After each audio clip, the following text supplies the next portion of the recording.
transformé sa passion pour les animaux en métier. C'est un rêve pour beaucoup de gens. Mais en France, attention, cette passion est loin d'être un long fleuve tranquille. Elle est encadrée par une réglementation très précise. Que l'on veuille ouvrir un petit élevage ou une grande pension, il y a des règles du jeu à connaître absolument. Alors, on va décortiquer ça ensemble pour y voir plus clair. Voici notre feuille de route. On va d'abord planter le décor. Ensuite, on verra que tout, absolument tout, dépend du nombre d'animaux. Puis, on va plonger dans les deux grands systèmes qui existent, le petit, puis le gros. Et pour finir, on se posera la question essentielle. Mais pourquoi tout ça? Allez, c'est parti! Bon, on commence par la base. Se lancer dans une activité professionnelle avec des animaux de compagnie, ce n'est vraiment pas une simple formalité administrative. Non, c'est un vrai engagement, avec de lourdes responsabilités et des règles assez strictes à respecter. Qu'il s'agisse d'un élevage, même tout petit et familial, ou d'une pension qui accueille des animaux, le principe est le même pour la loi. Toute activité est réglementée. L'idée derrière, c'est de garantir deux choses. D'un côté, la santé et le bien-être des animaux, et de l'autre, la tranquillité et la sécurité des voisins. Ok, d'accord. Mais la question qu'on se pose tous, c'est comment on s'y retrouve dans ce labyrinthe? Quel est le critère qui va décider si on est dans la case A ou la case B? Eh bien, vous allez voir, la réponse est étonnamment simple et elle va déterminer tout le reste. Et la voilà, la clé de voûte de tout le système. Tout le cadre réglementaire, en fait, il repose sur un seul et unique facteur, le nombre d'animaux qu'on héberge. Mais attention, on ne compte pas n'importe comment. Il y a une méthode bien précise. Voilà le terme qu'il faut absolument retenir, l'animal sevré. C'est ça l'unité de mesure officielle.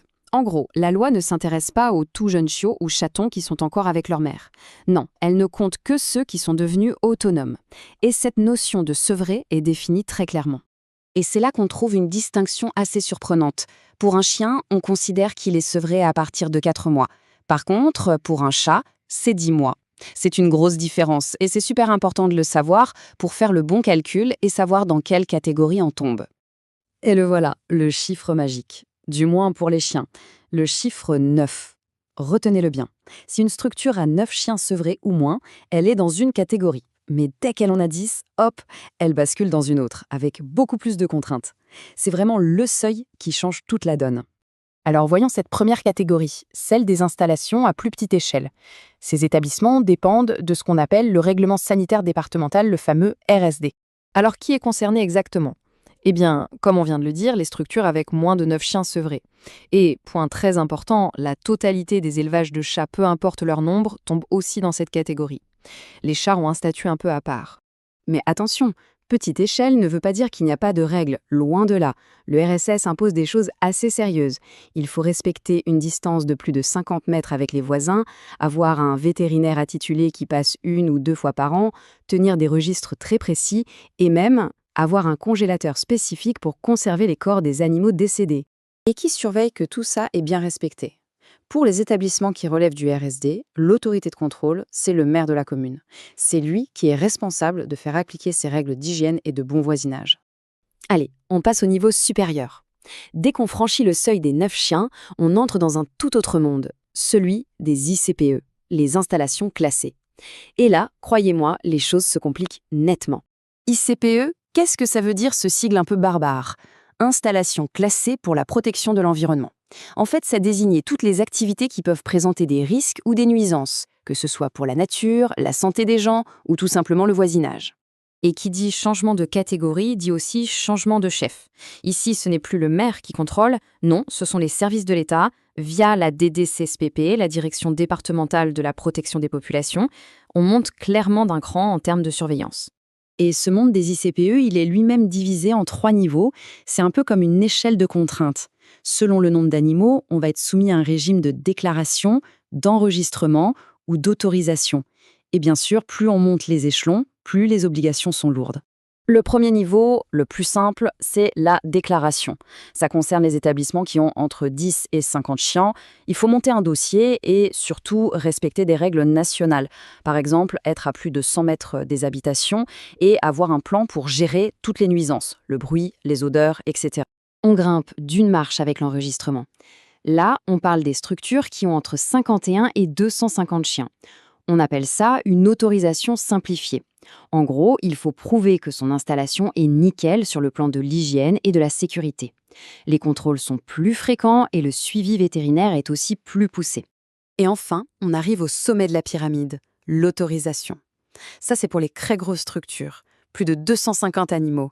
L'impact potentiel est jugé tellement important qu'il faut carrément une autorisation du préfet après une enquête publique.